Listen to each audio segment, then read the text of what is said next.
అయ్యారు కాంగ్రెస్ నాయకులు కత్తి వెంకటస్వామి గారు, అలాగే బీజేపీ మాజీ ఎమ్మెల్యే ఎండ లక్ష్మీనారాయణ గారు. నమస్కారం అండి వెంకటస్వామి గారు, లక్ష్మీనారాయణ గారు.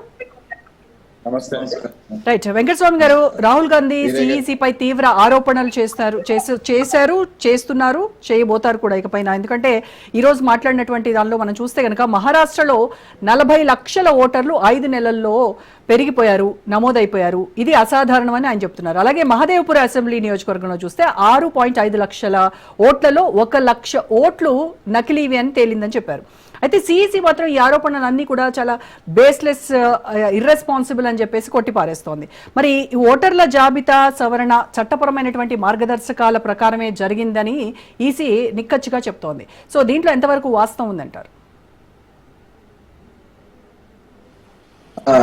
నమస్కారం వీరయ్య గారికి,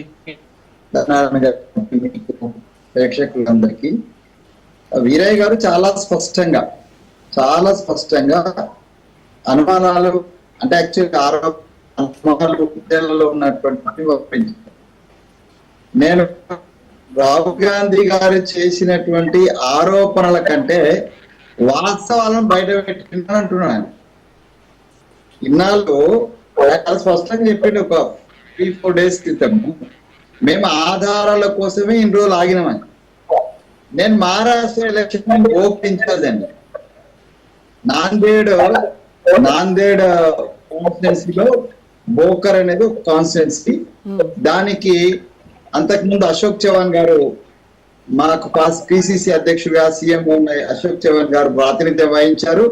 ఆయన కూతురుకు టికెట్ ఇచ్చారండి.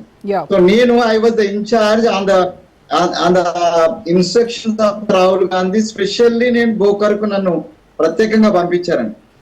అక్కడ జరుగుతా నేను ఇంతకుముందు నాకు మణిపూర్లో చేసిన అనుభవం దృష్ట్యా కొంత డైనమిక్ గా ముందుకు పోతున్నటువంటి విశ్వకుడు రాహుల్ గాంధీ గారు నన్ను ప్రత్యేకంగా వచ్చారు. అశోక్ చవాన్ గారికి ఒక స్టాల్ వర్డ్ ముందట నిలబడడం అంత ఈజీ కాదు కాబట్టి నన్ను అక్కడికి పంపించారండి. ఒక ట్రబుల్ షూటర్ గానే పంపించారు. నేను అక్కడికి వెళ్ళిన తర్వాత పరిస్థితిని చూసినప్పుడు అసలు ప్రతి ఒక్కరిని కవర్ చేస్తున్నాను అశోక్ చవాన్ అంటే. సో మమ్మల్ని బయటికి వెళ్ళి ప్రచారం చేసుకోవడానికి కూడా అవకాశం ఇస్తాడు. ఆ స్థితిలో నేను పోయిన తర్వాత కొంత ధైర్యాన్ని నింపినాము. ఇంకా ఒకరిద్దరు మహారాష్ట్ర సంబంధించినటువంటి పెద్దలు వచ్చినారు.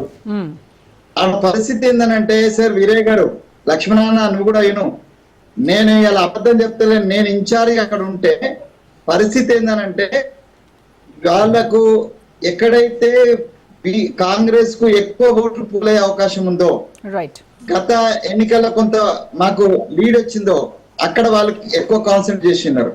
ఎక్కడైతే వాళ్ళకి లీడ్ వచ్చిందో వాళ్ళు పెద్ద కాన్సన్ట్రేట్ చేయలేదు. సర్ప్రైజింగ్లీ లాస్ట్ ఎలక్షన్ లో వాళ్ళకి ఎక్కడైతే లీడ్ వచ్చిందో అక్కడ వచ్చింది. అంటే where they have not concentrated. ఎక్కడైతే వాళ్ళు కాన్సన్ట్రేట్ చేసిందో వాళ్ళకి మేము 3,000 నుంచి 11,000 మధ్యన మేము మెజారిటీతో గెలుస్తామని అంచనా ఉన్నటువంటి ఆ సీట్ లో 33,000 గెలిచినాం. ఇంకా ఆశ్చర్యకరం ఏంటంటే, మాకు అక్కడ సంబంధించినటువంటి లోకల్ ఇన్ఫ్లుయెన్స్డ్ కాంగ్రెస్ లీడర్లు అందరూ కూడా అశోక్ చవాన్ యొక్క మనుషులే. ఒకప్పుడు వాళ్ళందరికి ఫోన్ చేసి ఆయన ప్రాధేయపడ్డాడు, బెదిరించినాడు, ప్రాధేయపడ్డాడు. చివరికి ఏమంటే, మీకు ఎంపీ వదిలిపెడతా, ఎంపీకి మీకు ఓట్లేయమని చెప్తాను, ఎమ్మెల్యేకు నాకేముంది.